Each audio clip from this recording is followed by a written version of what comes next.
Welcome back to another Spilldrop video. Today I'm going to be showing you 9 different super modules using 0 of the DLC content for Rust. This video was requested in the comments section of a recent video, so if you're interested in a specific kind of super module or a different kind of video, let me know in the comments what you want to see, and it might just be the next video that I make. Now, without further ado, let's go ahead and get straight into this video. Right away here, there's something I wanted to point out that I noticed when I was putting this together. I often talk about the difference between the hard side and the soft side of these different wall textures. So looking at just the stone wall texture here, you can see that there's a visible and distinct difference between the hard side wall here and the soft side wall above it. That gap in the texture there accounts for quite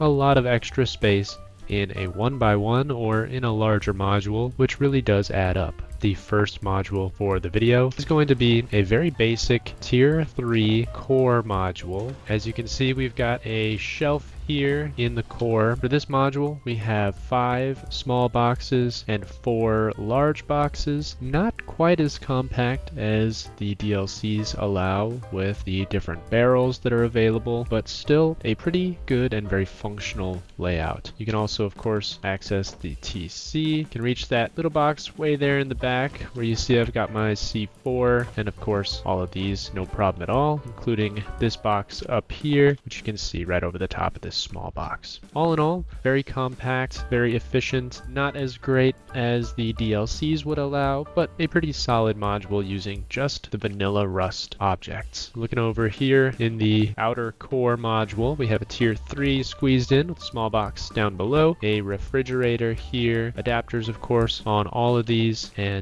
a locker on this wall, 2 sleeping bags, and one thing that those of you with a particularly keen eye may have noticed is that there are 2 additional deployables in this module. If you haven't seen them yet, you're going to see one of them peeking through right here in this gap, and that is a drop box. There's also another one, if you look up here, right over the top of the tier 3, and I just love having those placed behind a large deployable like the tier 3 because they give you a little bit of extra storage and they're pretty well hidden. Now the best way to place those drop boxes behind your tier 3 is to place the drop boxes from the other side of the wall. That way, when you come back through to this side to place your tier 3, those drop boxes are going to be almost flush against the wall, leaving you much more room to place these objects. That's our first module. Moving on, we have 2 modules. These are going to be different shelf concepts that you may use in your future bases. One using the actual salvaged shelves deployable, as you can see here, and the other featuring just a regular half-high shelf. Starting here on the left, we're looking at the lower level of this salvaged shelf. I placed this barbecue grill first as flush up against this wall as I could, and then I still had room to place this repair bench, the boxes underneath, and the box along the side here. Then I placed these boxes up top, which as you can see, if you orient the front of the box with that rectangular latch towards the inside of the module, you can place more of these adapters on these boxes. I've also added another drop box down here and some small boxes as well, trying to keep everything tucked behind this garage door. The only thing peeking through is a little bit of that adapter there. Now on this side, I have 2 different variants of this shelf layout. They both have the same capacity, but they're laid out a little bit differently depending on what your needs are. I've got these fire pits added in to give you a little bit of extra height so you can peek up over these front boxes and get access to the back boxes. You can also use a flashing light as an alternative, but this fire pit is very easy to craft and is a default blueprint, so definitely something that works at any stage of the game. But as you can see, you can reach back to any of these 3 large boxes back here or these 2 small boxes with no trouble at all. And up top, got the same kind of thing where you can reach back to that back box or either these 2 and still reach these 2 small boxes with no trouble. There's a varying number of adapters that can be placed on these modules depending on how you orient your boxes, so I recommend playing with the layout a little bit just to get the number of adapters that you really want. Before we get into this next module, I would like to encourage you to like the video if you've learned anything new or if you've enjoyed what you've seen so far. Consider subscribing to the Spilldrop channel. I'd love to have you in the community. Anyway, back to the super modules. Up next, we have my kitchen module, which is nothing too fancy, but I wanted to show you how to use some of these lesser used deployables in case you haven't really thought about using them in the past. Now you can see we've got the water purifier here. This deployable can stack on the repair bench as long as you've got a campfire placed down on the bottom level of the repair bench. This thing will fit right in on top of it. So that's a cool way to place it if you're low on space. Otherwise, it does sit pretty nicely in this space. You can also orient it so that this bucket phases through a nearby wall in case you want to be able to access it from a different room. Also in this module, we obviously have one of these cooking workbenches, a small box for food underneath, and over here we have a salvaged shelf with 4 large boxes, all of their various adapters of course, a refrigerator, and another large box here for additional storage. Nothing too fancy about this module, but I like the way that this refrigerator kind of squeezes in here next to the salvage shelf. There's just a little bit of room there to allow for those placements, so it can be a bit tricky if you're not using the hard side walls to make these placements.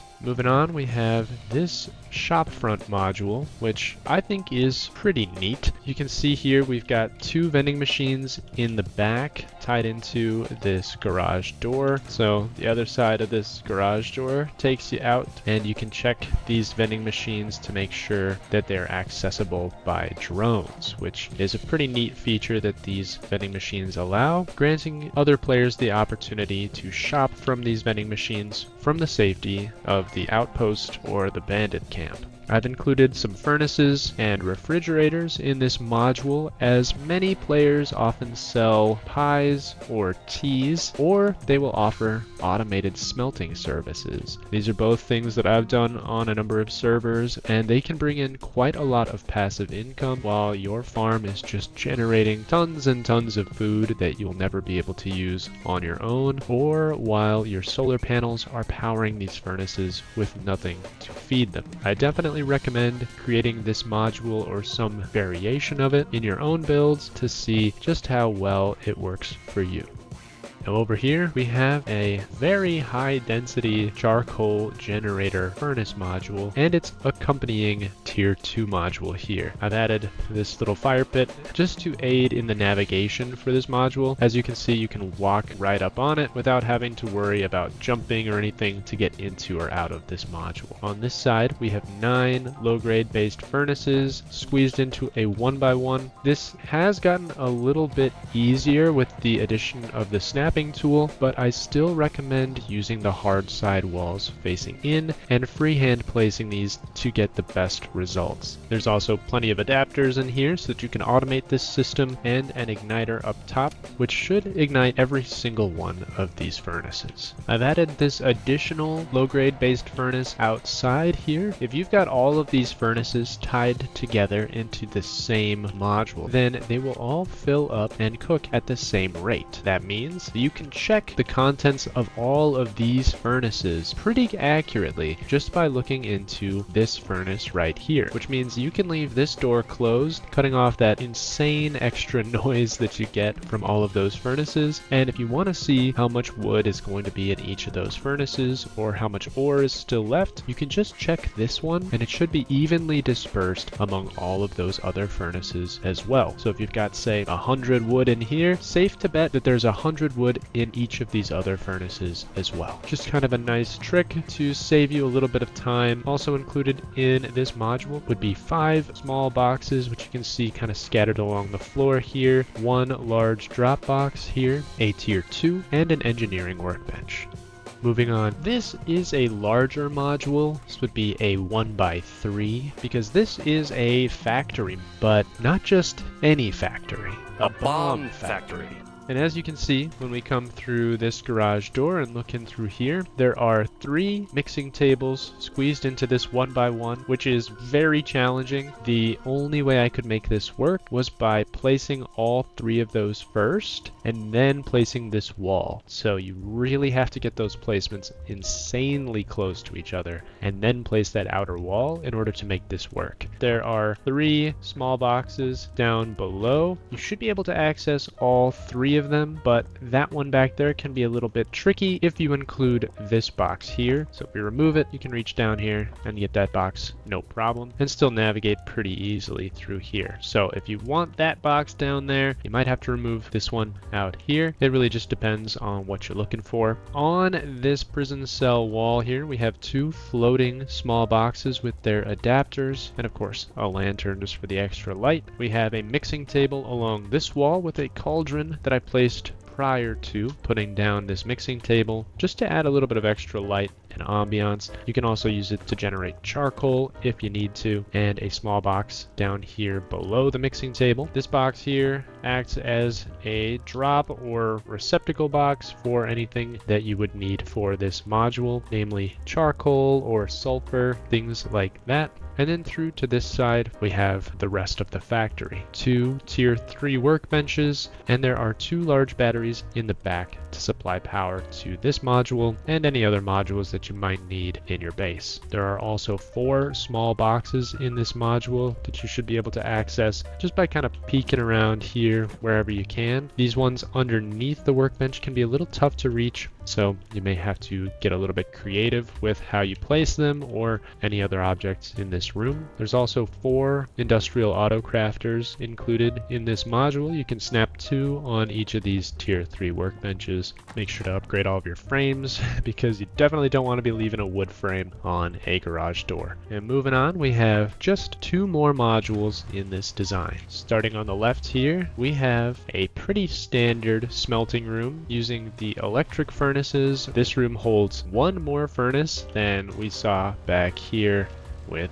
this little 1x1 just in half of the room, as you can see there, so pretty compact. Also got room for a medium battery and a drop box down here on the floor. This module is very self-contained and small, so it fits pretty nicely into any base and is not difficult to add whatsoever. As you can see, I've got the flashing light here, which allows you to walk up on this small box without having to jump. A really nice way to improve the navigation in your base with minimal additional cost.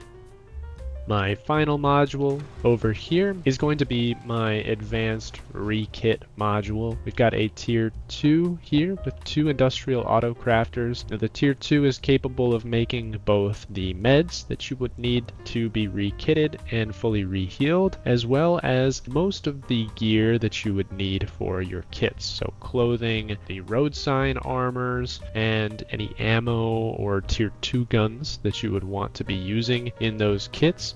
We also have a refrigerator here, which can be used to store the max health teas or any food that you would need for healing. And back behind this tier 2, we have 3 lockers. These all have their adapters, so you can tie them in 1 by 1 as you place these lockers to make sure that they're connected to your automated system, and you can have them constantly restocked or use them to restock other lockers further out in your base. So this is just a great module for automating the redeployment strategy that you've got if that involves using locker kits. Also in this module we have 2 small boxes down here. They can't be tied into the automated system because there's just no way to add adapters to these boxes. But that's it. That is all 9 of my new no DLC super modules. This was a pretty tough video. Admittedly, I've become pretty dependent on the incredible DLCs that have been added by Facepunch, and there's quite a lot of pay-to-win features of Rust nowadays. As somebody who grew up without a lot of extra money, I never really got to spend money on DLCs or memberships of the games that I really enjoyed as a kid.